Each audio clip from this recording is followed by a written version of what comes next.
ঠাণ্ডা দিনত চৰ্দি, কাহ আৰু ডিঙি খুৰখুৰাই থকা বা খজুৱাই থকা এনেধৰণৰ সমস্যাবোৰ দূৰ হ'বৰ কাৰণে আজি এটা ঘৰতে ঔষধ প্ৰস্তুত কৰিলোঁ। ঔষধ মানে এইটো চকলেটৰ নিচিনা হয়, আপোনালোকে চকলেট হিচাপেও ব্যৱহাৰ কৰিব পাৰে বা ঔষধ হিচাপেও ব্যৱহাৰ কৰিব পাৰে। গোটেইবোৰে ভিডিঅ'টোত দেখা পাই থাকিব, গতিকে ভিডিঅ'টো স্কিপ নকৰাকৈ চাই থাকিব। নমস্কাৰ বন্ধু বান্ধৱীসকল, মই ৰুজিনা মোৰ এটা নতুন ভিডিঅ'লৈ আপোনালোকক পুনৰ স্বাগতম জনালোঁ। আজি আপোনালোকৰ বাবে মই লৈ আহিছোঁ এটা বিশেষ ধৰণৰ ৰেচিপি বুলি ক'ব লাগিব। আৰু তাৰ বাবে প্ৰয়োজন মই আমাৰ দেখিছে অলপ নিমখ লৈ লৈছোঁ আৰু নিমখখিনি ভাজি লৈছোঁ আৰু তাত দুটুকুৰা আদা ভালদৰে ধুই মেলি এয়া দেখিছে দুটুকুৰা আদা ভাজি লৈছোঁ। আৰু যেতিয়ালৈকে নিমখখিনি ক'লা বৰণ হৈ যাব আৰু আদাখিনি অলপ দেৰি যোৱা যেন হ'ব তেতিয়ালৈকে আমি ইয়াত ভাজিয়ে থাকিম। যিহেতু ঠাণ্ডা দিন আহিছে, মানুহৰ অতি সোনকালে চৰ্দি, কাহ আৰু ডিঙিত কফ জমা হৈ যায়, ডিঙিটো কেতিয়াবা খজুৱাই থাকে, এনেকুৱা অনুভৱ হয় যেন কফ আছে আৰু এনেকুৱা লাগে হাতে খজুৱাই নিম। কিন্তু মই আজি যিটো ধৰণৰ আপোনালোকক চকলেট তৈয়াৰ কৰিবলৈ গৈ আছোঁ, এনেকুৱা এটা যদি মুখত লৈ থাকে আপোনালোকৰ একেবাৰে মুখখন ফ্ৰেছ লাগি থাকিব। গতিকে আপোনালোকে ভিডিঅ'টো শেষলৈকে চাই থাকিব আৰু এবাৰ ঘৰত মই প্ৰস্তুত কৰাৰ দৰে এনেদৰে প্ৰস্তুত কৰি খাই চাবচোন কেনেকুৱা লাগিলে। আপোনালোকে যিসকলে পোনপ্ৰথমবাৰ মোৰ ভিডিঅ'বোৰ চাই আছে, প্লিজ মোৰ চেনেলটো ছাবস্ক্ৰাইব কৰি দিব, অকণমান আগুৱাই যোৱাত সহায় কৰিব আৰু ভিডিঅ'বোৰ কেনেকুৱা লাগিলে আপোনালোকৰ মতামতো দাঙি ধৰিব। এয়া দেখিছে মই আদা আৰু নিমখখিনি ভাজি আছোঁ। আদাখিনি প্ৰায় অকণমান কালাৰ হৈছেগৈ, নিমখখিনিও কালাৰ হৈছে। এইখিনি নিমখ আপোনালোকে ব্যৱহাৰো কৰিব পাৰে অলপ চালি লৈ, যিহেতু আদাৰ বাকলিবোৰ পৰি গৈছে। নহ'লে আপোনালোকে এইখিনি নিমখ ড্ৰেইনতে হওক বা ক'ৰবাত পেলাই দিব পাৰে, কাৰণ নিমখে মানুহৰ ঘৰৰ যিবোৰ নিগেটিভ এনাৰ্জি সেইবোৰ দূৰ হোৱাত সহায় কৰে। সেইকাৰণে ড্ৰেইন চেইনত পেলাই দিলে বা ঘৰ মোচা কামতো ব্যৱহাৰ কৰিলে কোনো কথা নাই। আদা দুটুকুৰ যিহেতু মোৰ ভজা হৈ গ'ল, এইফালে দেখিছে নহয় তাক কাঁচৰ বাতি লৈছোঁ আৰু ইয়াত অলপ পানী লৈছোঁ। এতিয়া চেপেনাৰ সহায়ত আদা কেইটুকুৰা আনি মই ইয়াত পানীত ধুনীয়াকৈ দি দিম। এয়া দেখিছে পানীত দি দিছোঁ। অকণমান পানীত অকণমান ৰাখি থ'ম, ৰাখি হোৱাৰ পাছত কোমল হ'ব আৰু কোমল হোৱাৰ পাছত ইয়াৰ ধুনীয়াকৈ ওপৰৰ যিটো লেতেৰা বাকলি এইটো ধুনীয়াকৈ গুচাই দিম। যিহেতু মোৰ পানীত অকণমান সময় ভিজাই ৰখা সময় হৈ গ'ল, এতিয়া মই ধুনীয়াকৈ দেখিছেনে কটাৰীখনেৰে ইয়াৰ ওপৰৰ যিটো লেতেৰা অংশ সেইটো ধুনীয়াকৈ এৰাই আছোঁ। এতিয়া যিহেতু ধুনীয়াকৈ ওপৰৰ লেতেৰা অংশটো এৰুৱাই ল'লোঁ, এতিয়া দেখিছে নহয় অলপ টিচু লৈ এয়া ধুনীয়াকৈ তাৰ পৰা যিখিনি পানী হয় সেই পানীখিনি মোহাৰি ল'ম। আপোনালোকে কটন কাপোৰ ইউজ কৰিব পাৰে, কোনো কথা নাই, আপোনালোকৰ সুবিধা অনুসৰি ব্যৱহাৰ কৰিলেই হ'ল। আৰু এইফালে অন্য এখন কেৰাহী পাতি ল'লোঁ, দেখিছে নহয় কেৰাহীখন বহুত বেছি গৰম হ'বলৈ দিব নালাগে, যিটো ভুল ময়ে কৰি পেলালোঁ, কাৰণ বহুত বেছি গৰম হ'লে ডাইৰেক্ট বস্তুখিনি দিয়াৰ লগে লগে দেই যায়। এতিয়া ধুনীয়াকৈ যিকেইটা আদা টুকুৰাকেইটা ধুনীয়াকৈ মিক্সাৰত মাৰি আনিলোঁ, এয়া দি দিলোঁ নহয়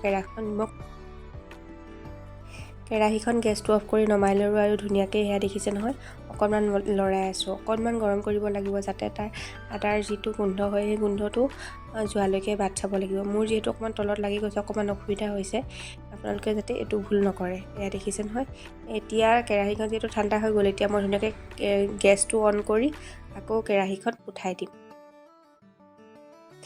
এতিয়া গেছটো অন কৰি আকৌ কেৰাহীখন উঠাই দিছোঁ, দেখিছেনে এয়া লাহে লাহে অকণমান গৰম হৈছে। আৰু এতিয়া মই কি কৰিলোঁ, ইয়াত প্ৰায় 200 গ্ৰামমান হ'ব, 200 গ্ৰামমান গুড় এড কৰি দিলোঁ।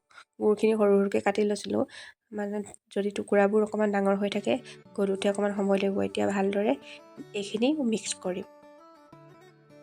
গুড়খিনি যিহেতু লাহে লাহে গলিবলৈ ষ্টাৰ্ট কৰিছে, দেখিছে নহয় গুড়খিনি গলি গৈছে। এতিয়া মই তাত এড কৰিম অকণমান জালুকৰ গুড়ি। এয়া দেখিছে নহয় অলপ জালুকৰ গুড়ি দিলোঁ, আপোনালোকে আপুনি কিমান জ্বলা খায় তাৰ অনুসৰি দিব পাৰে। এতিয়া দেখিছে এয়া অকণমান লঙৰ গুড়ি দি দিলোঁ। এতিয়া লঙৰ গুড়িখিনি দি ভালদৰে মিক্স কৰি গেছটো একেবাৰে চিমত ৰাখি আকৌ অলপ সময় ভাজিব লাগিব, যাতে চাই থাকিব তলৰ পৰা লাগি নধৰে, লাগি ধৰিলে অকণমান তিতা লাগিব।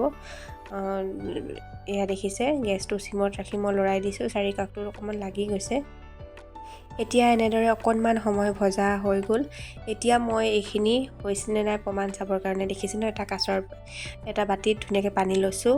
পানী লৈ এতিয়া চাম হাতেৰে, যদি ভাঙি যায় তেতিয়া গম পাম যে হোৱা নাই, আৰু যদি নাভাগে তেতিয়া গম পাম যে হৈছে। এয়া দেখিছে নহয় এতিয়া হোৱা নাই, আৰু অকণমান সময় ভাজিব লাগিব। এতিয়া আৰু অকণমান সময় মই সেই একে চিমতে ৰাখি গেছটো ভাজি আছোঁ। আকৌ অকণমান সময় চিমতে ৰাখি ভাজিলোঁ। এতিয়া আকৌ এবাৰ ট্ৰাই কৰি চাম হৈছেনে নাই। এইবাৰ সম্ভৱ হ'ব লাগে, কাৰণ হৈ গ'ল, বেছি ভাজিলেও তিতা তিতা হ'ব। এতিয়া হাতেৰে চাম। এয়া দেখিছে নহয়, ধুনীয়াকৈ উঠাই আনিছোঁ। এটা ধুনীয়াকৈ গোটা পাৰি গৈছে, বস্তুটো স্প্ৰেড হৈ যোৱা নাই। আৰু আমাৰ এতিয়া মানে আমি গম পাইছোঁ যে হৈ গৈছে। আৰু যিহেতু কেৰাহীখন ৰখাই থ'লে বেছিকৈ গৰম হৈ গ'লে তিতা তিতা লাগিব, সেইকাৰণে মই এখন কাঁচৰ প্লেটতে গোটেইখিনি হেতাখনে কাঢ়ি ল'লোঁ। এতিয়া হাতখনত অকণমান ঘিউ লগাই লৈ, এয়া দেখিছে নহয়, ঘিউ অকণমান লগাইছোঁ আৰু হাতেৰে এটা এটা চকলেট বনাবলৈ ট্ৰাই কৰিছোঁ। যিহেতু বহুত বেছি গৰম আছে ন, একেবাৰে লিকটীয়া মাৰি লাগি ধৰিছে। আৰু ইফালে দেখিছে নহয়, এইখিনি চেনি গুড়ি হয়, তাত এটা এটাকৈ দি গৈছোঁ। এনেদৰে উঠাই গৈছোঁ। কিন্তু মোৰ তাতকৈ এটা বেষ্ট আইডিয়া মনলৈ আহিলে। মই ভাবিলোঁ কি, সেইকাৰণে এখন চামুচ লৈ ল'লোঁ আৰু চামুচ লৈ পিনি অলপ অলপকৈ মানে এটা চকলেটৰ জোখাৰে গোটেই প্লেটখনত টোপ টোপকৈ দি ল'লোঁ। ভাবিলোঁ যে ঠাণ্ডা হ'লেহে বেছি সুবিধাজনক হ'ব। সেইকাৰণে অন্য এখন চামুচ আনি মই চাৰিওকাষে এনেদৰে দি ল'লোঁ। আচলতে মই কোৱাটোৱে হ'ল, মই যেনেদৰে চামুচেৰে বল বল দিলোঁ আৰু যিমানেই ঠাণ্ডা হৈ গৈছে, এইখিনি চকলেটখিনি বনাবলৈ একেবাৰে সহজ গৈছে। এনেদৰে বনাই বনাই মোৰ প্ৰায় শেষেই হ'ব হ'ল। এতিয়া মই আপোনালোকক মই বনোৱা চকলেটখিনি দেখাবলৈ গৈ আছোঁ। এতিয়া আপোনালোকে চকলেটখিনি দেখিবচোন, চাব। এইখিনি মই বনোৱা চকলেট দেখিছেনে, হৈ গ'ল। এনেকুৱা এটা চকলেট খালে একদম ডিঙিটো কিমান ভাল লাগে, মুখখনো একদম ফ্ৰেছ ফ্ৰেছ লাগে। তানিছাকো দিলোঁ, তাইও টেষ্ট কৰি চালে, কিন্তু অকণমান জ্বলাটো বেছি হৈছে, জ্বলা হৈছে বুলি কৈছে। তথাপিও টেষ্টি বুলি কৈছে। যিয়ে নহওক, আপোনালোকেও এনেদৰে চকলেট বনাই ঘৰত খাই চাবচোন। গতিকে আজিলৈ ভিডিঅ'টো ইমানেই। যদি ভাল লাগিলে লাইক, কমেণ্ট আৰু শ্বেয়াৰ কৰিবলৈ নাপাহৰিব। আৰু যদি আপুনিও এতিয়ালৈকে মোৰ চেনেলটো ছাবস্ক্ৰাইব কৰা নাই, ছাবস্ক্ৰাইব কৰি দিব আৰু ওচৰত থকা বেল আইকনটো দবাই দিব, যাতে ভৱিষ্যতে আহি থকা ভিডিঅ'ৰ ন'টিফিকেশ্যনবোৰ আপোনালোকে সোনকালে লাভ কৰিব পাৰে। গতিকে নতুন ভিডিঅ' পুনৰ লগ পোৱাৰ আশাৰে আজিলৈ এৰিছোঁ। Bye bye.